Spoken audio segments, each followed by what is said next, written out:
Shalom amigos, mi nombre es José Otero, director del Ministerio Jaim. Bienvenido a su comentario de lo simple a lo complejo que transmitimos por Teshuva TV. Para mí es un gusto estar nuevamente con ustedes, pudiendo compartir con ustedes las cosas que aprendemos mientras estudiamos las Sagradas Escrituras. Bendito sea el Dios de Abraham, Isaac y Jacob, el misericordioso, el clemente, que por medio del Mashiach nos ha permitido regresar a casa, regresar al olivo, regresar al árbol que Él plantó, cultivó y cuida hasta el tiempo de los tiempos. Y amigos, hoy tenemos un comentario muy interesante que gira alrededor de la Parashá Vayera. El tema que vamos a discutir se encuentra en la segunda Aliyá. La segunda Aliyá comienza en la Parashá Vayera, capítulo 18 de Génesis, versículo 15 al 33. La Parashá Vayera es la Parashá número 4 del ciclo de estudio de Torah que hacemos año tras año. Y si usted ha estado pendiente a nuestros comentarios de lo simple o lo complejo, habrá notado que nuestro comentario de lo simple o complejo gira alrededor de una aliyá por semana. Con esto decimos que estamos trabajando por segmentos la Torá. La Torá fue escrita completa en consonantes y no vocales, y no tiene versículos ni tiene números, y fueron los sabios de la gran asamblea en el tiempo de Ezra que comenzaron a dividir los segmentos por parashots, por porciones. Obviamente, para ese entonces todavía el pueblo no tenía acceso a la Torá como tiene hoy en día. Fue el mundo cristiano el que trajo el mundo de los capítulos y los versículos, y el pueblo judío lo adoptó dentro de sus textos porque lo encontraron muy favorable para poder encontrar los textos. Ahora, amigos, vamos a comenzar a hablar de la Parashá. Vamos a bendecir al Eterno por permitirnos estudiar la Torá. Bendito eres tú, Adonai, nuestro Elohim, el Rey del universo, que nos ha santificado y nos ha dado el regalo de estudiar la Torá. Bendito eres tú, eterno el Santo Israel, que por los siglos de los siglos nos permite conocer y aprender la sabiduría que se encuentra en la Torá. Por favor, oh eterno, haz que las palabras de tu Torá sean gratas a nuestro oído, a nuestra boca, y que los hijos de nuestros hijos y nuestros hijos sean todos conocedores de la Torá en Ara de mismo. Bendito eres tú, Adonai, el donador de la Torá. En el mérito del Mesías, sea nuestros ojos abiertos para que podamos ver las maravillas que se encuentran en la Torá. La aliyá que vamos a estar leyendo se encuentra en el capítulo 18 de Génesis y comienza en el versículo 15, donde continúa la conversación con respecto al alumbramiento de Sara. Sara, una mujer estéril, avanzada en años, no podía tener hijos, y el Santo Bendito milagrosamente hizo que ella tuviera un hijo llamado Isaac, y se encuentra en la Torá registrado para nuestra herencia. Continúa el texto diciendo en el versículo 15 con respecto al momento de el anuncio del alumbramiento de Sara. Dice el texto: estaba Sara temerosa y lo negó. No reí, alegó. Pero él retrucó: no es así, sino que reíste. Se levantaron de allí los ángeles y miraron hacia Sedom. Abraham caminó con ellos para acompañarlos. Y dijo el Eterno: ¿cómo he de ocultar a Abraham lo que he de hacer? Ya que Abraham en efecto se convertirá en poderosa y gran nación, y a través de él serán bendecidas todas las naciones de la tierra. Pues siempre lo he amado, porque él ordena a sus hijos y a su descendencia que conserven el camino del Eterno haciendo caridad y justicia, de modo que el Eterno le dé a Abraham todo lo que prometiera. Y dijo el Eterno a Abraham: puesto que el clamor de Sedom y Amorá, que es el nombre hebreo para Sodoma y Gomorra, es grande y su pecado es grave, descenderé ahora y veré si han hecho todo lo implicado en el clamor que llegó a mí. Los hombres se apartaron de allí y se encaminaron hacia Sedom mientras Abraham estaba aún parado ante el Eterno. Abraham se acercó y dijo: ¿así que destruirás al justo con el malvado? Quizás haya 50 justos dentro de la ciudad, igualmente la destruirás y no perdonarás al lugar en virtud de los 50 justos que pudiera haber allí. Sería sacrilegio para ti hacer una cosa como esta, que hagas morir al justo con el malvado, y que el justo sea tratado como el malvado. Sería sacrilegio para ti. ¿Acaso el juez de toda la tierra no ha de hacer justicia? Dijo el Eterno: si hallase en Sodoma, 50 virtuosos dentro de la ciudad, perdonaré a todo el lugar por ellos. Respondió Abraham y dijo: me dispongo a hablarle a mi amo, aunque soy solo polvo y ceniza. Quizás de los 50 virtuosos falten 5. ¿Destruirás por causa de 5 a toda la ciudad? Y respondió: no la destruiré si hallo allí 45. Y Abraham continuó hablándole a él y le dijo: quizás haya allí 40. Y él respondió: entonces no lo haré, en consideración de los 40. Dijo Abraham: por favor, no se enoje mi amo, y continuaré mi argumento. Quizás hay allí solo 30 virtuosos. Y él dijo: no lo haré, y no la destruiré si hallo allí 30. Y dijo: quiero exponer ante mi amo, quizás hay allí solo 20. Y respondió: no la destruiré en consideración de los 20. Y dijo: no se enoje mi amo conmigo, hablaré una sola vez más, quizás hay allí solo 10. Y respondió: allí no la destruiré en consideración de los 10. Y el Eterno se retiró cuando terminó de hablar con Abraham, y Abraham volvió a su lugar. Este es uno de los textos, toda la Torá es sumamente interesante, pero este es uno de los textos muy importantes a aprender para poder entender muchas de las cosas que se encuentran en las Sagradas Escrituras, que están siendo reveladas gradualmente en la medida que el pueblo está recibiendo la luz del Eterno. Primeramente, vamos a hablar un poco de los temas que se encuentran en el libro de la parashá de Valleira. Según los sabios, hay unos 6 temas principales que se desarrollan en esta parashá. Se encuentra el tema de los visitantes, que dice la Torá que eran hombres, varones. Obviamente luego descubrimos que eran ángeles, y esto es un tema bastante profundo que no vamos a comentar aquí porque ya lo hemos hablado en la parashá en la primera aliá del año pasado. También se habla del encuentro de Sara con Abimelech, cómo se iba a repetir el mismo evento del faraón de Egipto, donde Abraham dice que Sara es su hermana, y por poco Abimelech toma a Sara y la convierte en su esposa. También tenemos el tema de Isaac e Ismael. Luego del nacimiento de Isaac hay un evento donde Abraham está celebrando el destete de Isaac de su madre. Aquí es donde comienza la tradición judía del Bar Mitzvah, donde el papá se encarga de entonces disciplinar al hijo a partir de los 13 años, y esta idea surge de este encuentro, de este momento donde está celebrando una fiesta a Abraham. Incluso hay un midrash muy interesante que dice que esta fiesta fue la que causó que el Eterno probara a Abraham, porque el Satán se presentó ante el Eterno y le preguntó al Eterno: ¿de dónde vienes? Y él le dice: de rodear la tierra. Y este ángel, llamado Samael en la literatura judía, que nosotros conocemos como el Satán, el opositor, le dice al Eterno: Abraham hizo una fiesta para celebrar el destete de su hijo, el bar mitzvah de su hijo, y no te invitó. Ya le diste un hijo y se olvidó de ti. Y el Eterno le dice al Satán en este midrash: no es así, Abraham es fiel a mí y no me abandonará. Y dice este midrash que entonces el Satán le dice: pídele al hijo para que veas que él se va a olvidar de ti. Y entonces el Eterno le dice en este midrash: te permito que pruebes a Abraham. Y ahí comienza el relato de la Kedat Isaac, la atadura de Isaac. Este es un midrash muy interesante que vamos a estar discutiendo en la parashá, en el Ben Midrash que estudiamos en nuestro Ben Midrash los Shabbat en las mañanas, donde nos reunimos un grupo de hermanos en la fe de Mashiach a estudiar la parashá a profundidad, y a la misma vez personas de diferentes partes del mundo se conectan con nosotros en una sala virtual privada que hemos preparado para que las personas puedan aprender la Torá a los ojos del pueblo que conoce el libro. El otro tema que se encuentra dentro de la parashá es el tratado de Beersheba, que es el momento en que Abimelech y Abraham se encuentran hacen un acuerdo, que se encuentra eso en Génesis 21-22. También se encuentra Kedat Isaac, que es el evento más importante de esta parashá, que es la atadura de Isaac, donde el monte Moriah se convierte en el monte donde el Eterno será visto. Eso es lo que significa Adonai Yireh. Adonai será visto en ese monte, en el monte Moriah. Y entonces ahí comienza la Torá a revelarnos cómo es el monte Moriah, el lugar donde el Eterno ha escogido poner su nombre. Ahora es muy importante esto, porque el monte Moriah es llamado Makom, el lugar. El universo es llamado Makom, el lugar. Y también el Mashiach es llamado Makom, el lugar. El lugar donde el Eterno pone su nombre. Por eso que Pablo de Tarso dice: se le dio el nombre que es sobre todo nombre. Y luego, al finalizar esta parashá, se anuncia el nacimiento de Rivka. La parashá da un giro completo, cambiando la narración para anunciar el nacimiento de Rivka.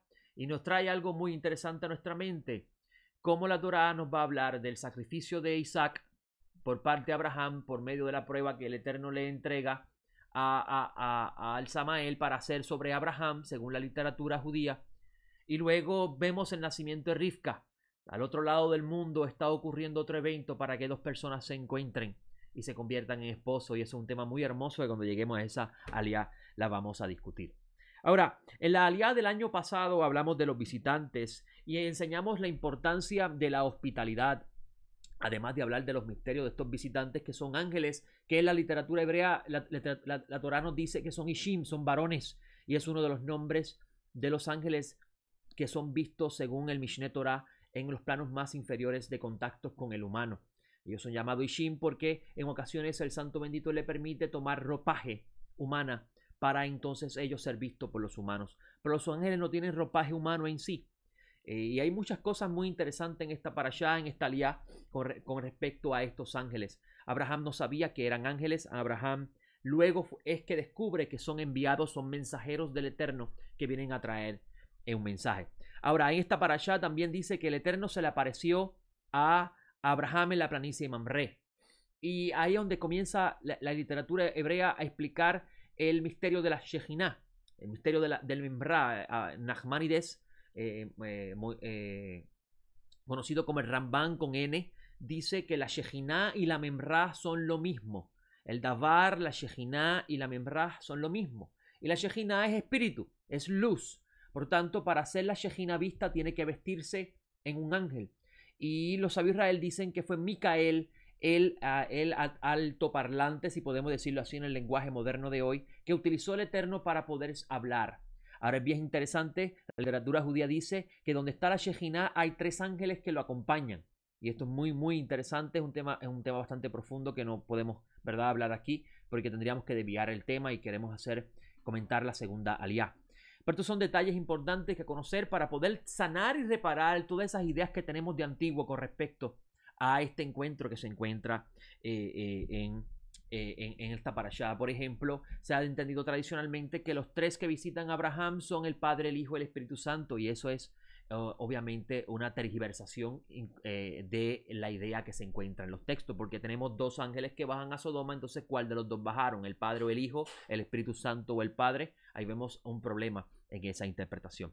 Pero tampoco podemos decir que uno de los ángeles era Yeshua directamente, porque el libro de Hebreos dice que a ningún ángel Dios le dijo: mi hijo eres tú. Ahora, si entendemos el concepto del Dabar, que es la Memra y es la Shejinah, la presencia divina, vamos a entender todo esto. Obviamente, aquí no vamos a poder hacerlo, pero si usted desea aprender un poco más, le invitamos a entrar a nuestro sitio web, donde hablamos diversos temas que tratan sobre estos misterios. Incluso con la ayuda del Eterno vamos a estar dando un curso en nuestro Ben Midrash que vamos a estar grabando para nuestro sitio web, que se llama Entendiendo el Mesías desde la perspectiva hebrea. Y vamos a tratar de entender este misterio del Mesías, que está expresado en toda la Torá y los profetas. Vamos a utilizar la escritura como base, pero vamos a ir al pueblo que conoce el libro para poder entender el misterio del Mesías, porque entonces vamos a poder sanar eso que por largo tiempo hemos heredado de parte de Edom y hemos tergiversado.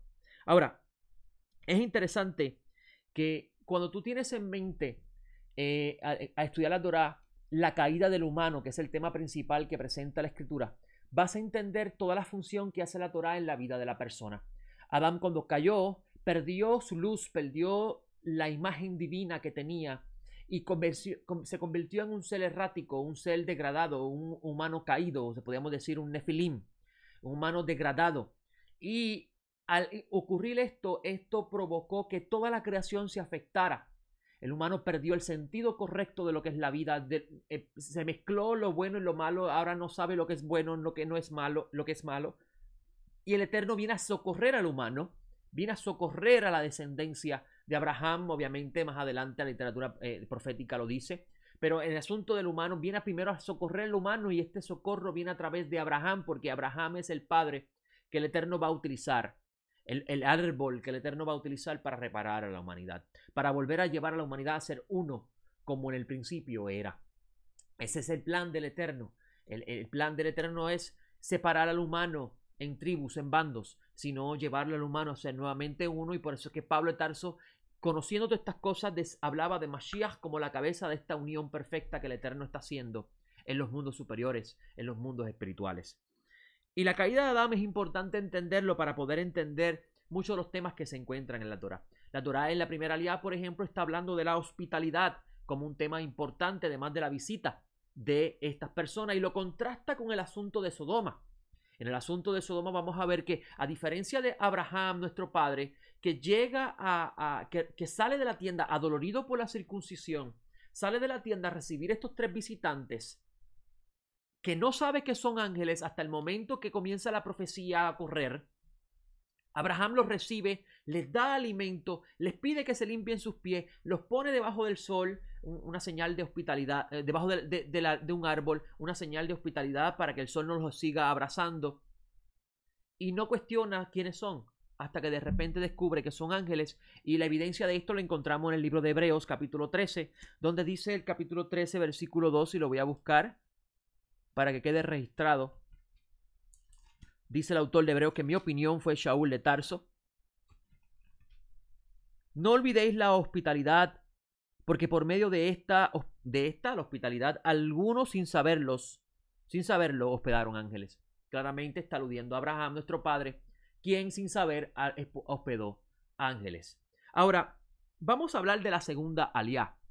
La primera aliyá termina con el anuncio del nacimiento de Sara, un tema muy interesante, porque nos habla cómo milagrosamente Sara va a concebir un hijo.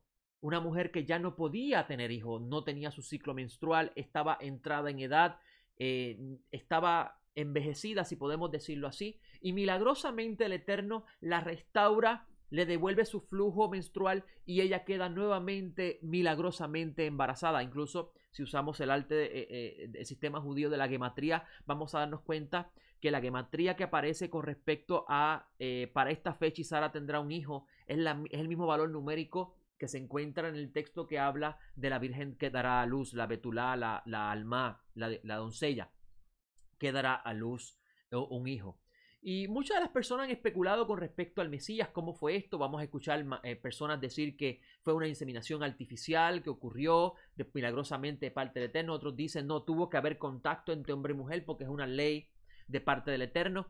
Pero si entendemos la dinámica aquí qué es lo que desea la Escritura manifestarnos en el caso del nacimiento milagroso del Mesías, sabemos claramente que el nombre del Eterno, que transciende todo espacio y dimensión de leyes, que está girado alrededor de Yud-Heh-Vav-Heh, que es el nombre que conoce el pueblo de Israel en Egipto, vamos a entender claramente el nacimiento milagroso del Mesías. Vamos a entender que el Mesías nació porque el nombre, que es sobre todo el nombre en el cual se expresa la trascendencia del Creador, que es el nombre que habla de eternidad, el nombre que está por encima de las leyes de tiempo y espacio, intervino para que milagrosamente naciera nuestro amado Mesías.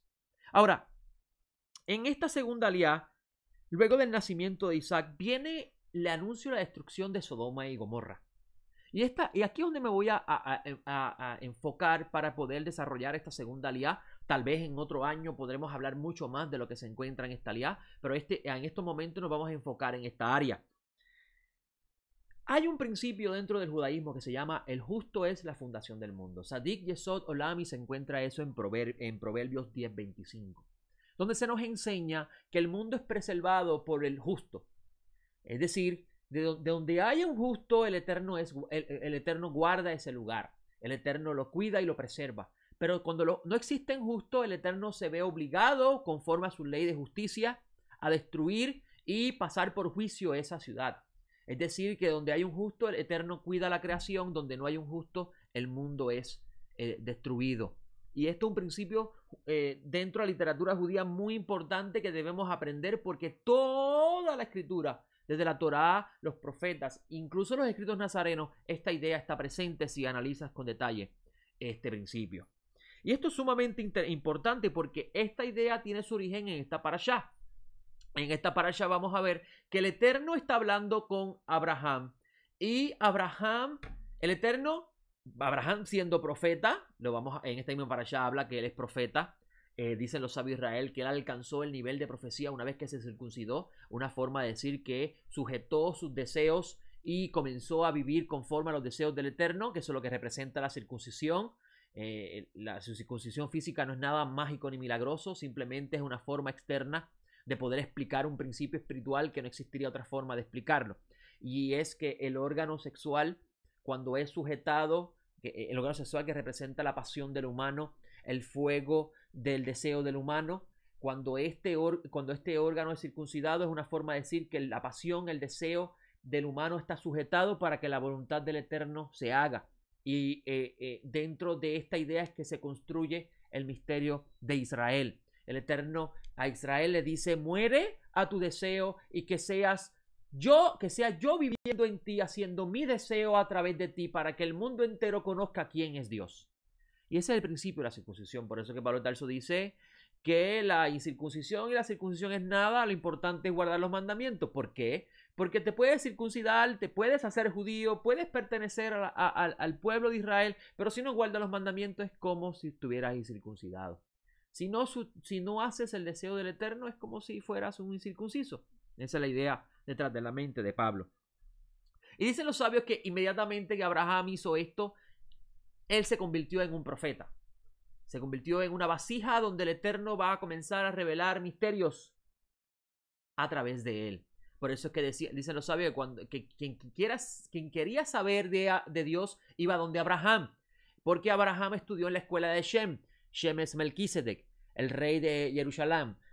Melquisedec no es la encarnación del Mesías. El título de Melquisedec, y esto lo explica muy bien otros maestros, el título de Melquisedec es el que se le transfiere al Mesías, porque el título de Melquisedec es sacerdote del Dios Altísimo. Eso es lo que significa el ser Melquisedec. Se convierte en el rey de justicia, que es sacerdote del Elión, como vemos en la parashá anterior. Y se dice en la literatura judía que era Shem. Una forma de decir que fue uno de los hijos de Abraham el que continuó, uno de los hijos de Noah, perdón, el que continuó la línea de Noah, como enseñando quién es el Dios verdadero. Y es interesante que si Abraham realmente se inició en la escuela de conocimiento de Dios de parte de Shem, entonces Abraham, una vez que se circuncida, se convierte en el profeta. Ya no es Shem, Shem, que es Melquisedec, ahora es Abraham. Por eso es que el Midrash dice que Abraham se convirtió en un Melquisedec, y después se lo pasó a Isaac, se lo pasó a Jacob, Jacob se lo pasó a los hijos, y el becerro de oro lo dañó todo. Y era el deseo del Eterno que el primogénito fuera el sacerdote de Elohim. Y dice la sabiduría de Israel que Abraham recibió la profecía por esta circuncisión. Y cuando entiendes esto, puede tener mucho sentido lo que dice el versículo 17. ¿Habré de ocultar a Abraham lo que he de hacer? Dice la literatura de los profetas que Dios no hará nada sin antes revelarlo a sus siervos, los profetas. ¿Dónde tiene eso su fundamento? Lo podemos ver aquí en esta parashá. Entonces vemos claramente como el Eterno dice que Abraham le enseñará a sus hijos a conservar el camino del Eterno, y el camino del Eterno gira alrededor de Mishpat Besedaká. Mishpat Besedaká. Mishpat Besedaká o Sedaká u Mishpat, dependiendo de cómo usted lo quiera leer. La idea es la misma. Gira alrededor de justicia y derecho, o justicia e equidad. El reino del Eterno gira alrededor de justicia e equidad. Justicia y equidad es lo que pide el pueblo, el mundo entero. Mire lo que está pasando a su alrededor en el mundo entero. Observe cómo las personas que se encuentran, las clases menos aventajadas, están pidiendo justicia, están pidiendo equidad. Y por eso es que tú ves que gritan a viva voz socialismo. Y a los ojos de nosotros el socialismo es una mala palabra, porque no estamos ya construidos nuestra idea capitalista de que el capitalismo es la solución a los problemas del humano. Pero no es así, amigo. Los que están estudiando conmigo el libro de Kohelet, vemos claramente cómo Kohelet enseña que el Eterno le da riquezas al humano y a la misma vez no le permite disfrutarla. La riqueza, la búsqueda de lo material no es la solución al problema de la vida. Y eso lo expresa claramente Kohelet. El problema de la vida se encuentra en la ausencia de Dios en el humano. Y el mundo se encuentra en el estado que se encuentra porque nos hemos enfocado en las cosas que no llenan en la vida. Nos hemos enfocado en todo lo que ocurre debajo del sol y no hemos buscado más allá de lo que hay del sol, que se encuentra el santo, bendito sea su nombre. Y la humanidad entera clama por justicia social. Y usted ve que el tema es socialismo y nos dicen eso es una mala palabra, pero no es una mala palabra cuando lo analiza bíblicamente hablando. Porque permíteme decirle algo, amigo, el Mashiach es un dictador, Lo dice claramente la Torá. Vendrá a regir con vara de hierro, así que es un dictador. Y a la misma vez traerá justicia a las naciones. Esa justicia es justicia social. Así que el sistema del Eterno es un sistema que el que está clamando los pueblos. El problema no es el sistema, el problema es el humano. El humano que tiene la inclinación al mal dentro de él, que no le permite servir al Eterno, que siempre está en la búsqueda de sus deseos, de sus pasiones, en la búsqueda de poder, gloria y honor. No le es posible ser justo, no le es posible servir correctamente, se contamina. Por eso es que usted va a ver que la Torá enseña que los que son del Eterno no pueden andar en ese camino, y ese es el principio que Abraham va a transmitir. Abraham le va a enseñar a sus hijos, a su descendencia, a caminar en el camino de la justicia, a caminar en el camino de la equidad, del derecho, enseñando la verdad del Eterno. No haciendo acepción de persona, como hizo Abraham al recibir los extraños. Abraham no sabía que eran ángeles. Entonces, si Abraham sabía de antemano que eran ángeles, no tiene sentido alguno el que Abraham sea el padre de la hospitalidad, el padre del gesed, de la bondad, el modelo de lo que es la bondad. ¿Entienden lo que estoy diciendo, amigo? Espero que estén entendiendo. Porque tenemos que quitar todos estos conceptos que hemos aprendido erróneamente, pensando. A mí me duele en el corazón que se piense que Dios es capitalista, que Dios lo que quiere es que el hombre sea rico, que el hombre que la bendición verdaderamente es tener riqueza. Abraham tuvo todo y le dijo al Eterno: ¿de qué me vale tener esto, Hashem? ¿De qué me vale tener esto si no tengo un hijo?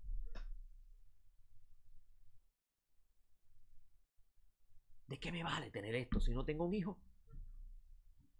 Ahí vemos claramente cuáles eran las prioridades para Abraham. ¿Cuál era el deseo de Abraham? Y por eso que Abraham es el modelo de la fe. Donde para él las bendiciones materiales son secundarios.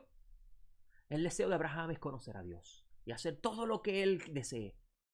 Si Dios me dice tengo que hacer esto, si Dios me dice tengo que llevar a mi hijo y quitarle la vida, yo lo hago. Pues si él fue el que me lo dio. Y si él me lo dio, él me lo puede devolver. Y por eso es que los sabios dicen que Abraham sí mató a Isaac. Lo sacrificó, pero Hashem le devolvió la vida. Una forma de decir que Abraham estaba tan dispuesto a hacer la voluntad del Eterno que dio todo por secundario, hasta su hijo. Y ahí es donde Abraham se afirma como el padre de la fe, el modelo de toda persona que desea ser como Abraham, que no hace acepción de persona, que no mira si la persona cree una cosa diferente a él, sino recibe a todo el mundo por igual y le enseña que hay un solo Dios, siempre respetando los límites que se le ha impuesto. Y esto es importante, amigo. Ahora, dentro de esta parashá también vemos cómo Sodoma va a ser destruida. Hay un juicio sobre Sodoma. Y este juicio gira alrededor del principio de la hospitalidad. Sodoma no era hospitalario con el extranjero. Y lo vamos a ver en el ejemplo de Yeshua. En el libro de Lucas, capítulo 10, vamos a ver un relato muy interesante que nos afirma lo que estamos diciendo. Que la destrucción de Sodoma fue por causa de la no hospitalidad, de la falta de hospitalidad al extranjero, aquel que no pertenece a la tierra, aquel que no pertenece a ese lugar. Ahora mismo Estados Unidos se encuentra en una de las grandes pruebas que puede tener nación alguna en estos momentos, y es que hay una caravana de personas que quieren entrar a esa tierra, porque están viviendo persecución en el lugar que están. Sí, se van a colar personas malvadas, eso no lo podemos evitar, pero vamos nosotros a decidir esto o queda en las manos del Eterno. Miren lo que dice Yeshua. Después de estas cosas, el Señor, Adonenu Yeshua, designó otros 72 y los envió de dos en dos delante de sí a toda ciudad y lugar donde estaba por ir. Y les decía: en verdad las mies muchas y los obreros pocos. Rogad pues al Señor de las mies para que envíe obreros a sus mies. Y he aquí os envío como cordero en medio de lobos. No lleves bolsa, ni alforja, ni sandalias, y a nadie saludéis en el camino. En cualquier casa donde entréis, primeramente decid paz sobre esta casa. Y si hay allí un hijo de paz, vuestra paz reposará sobre él, y si no, se volverá a vosotros. Y posad en aquella misma casa, comiendo y bebiendo lo que sea de parte de ellos. ¿Dónde saca esa idea Yeshua? Lo vemos en el asunto de los visitantes. Abraham le dio carne y queso. Y los visitantes comieron. No dijeron no podemos comer carne con queso, porque está prohibido en la Torá. Todo lo que te den, dice Mashiach, debes comerlo. Pero ¿y si lo que me están dando viola la Torá? Dice la Torá que no puedo comer eso. ¿Qué usted va a hacer? Le va a siguiendo el modelo antiguo del antiguo mundo, le va a negar ese alimento y va a ofender ese lugar, y al ofenderlo le van a cerrar la puerta. Estas son cosas que tenemos que tener en mente, porque los mandamientos fueron dados para preservar la vida, no para morir por ellos, sino preservar la vida. Y si ese lugar le están abriendo la puerta y quieren recibir el mensaje de la redención, ¿cómo nosotros vamos a cerrar la puerta? Porque halágicamente hablando o conforme a nuestro principio no va de acuerdo. Hay que limitar ciertas cosas para que se hagan otras.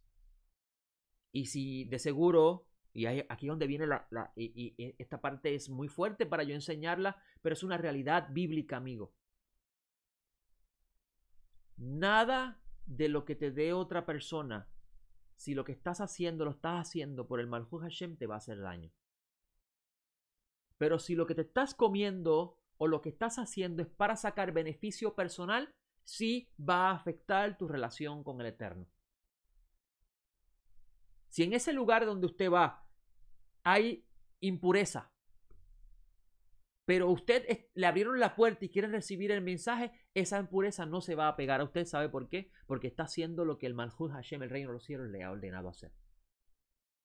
Ahora, si usted va a un lugar de impureza y practica esa impureza por beneficio personal, entonces sí se le considera como transgresión. Estas son las cosas importantes que debemos entender, amigos. Y continúa diciendo el texto: y posad en aquella misma casa comiendo y bebiendo lo que sea de parte de ellos, porque el obrero es digno de su salario. No andéis de casa en casa. Y en cualquier lugar donde entréis y os reciban, comed lo que os pongan delante.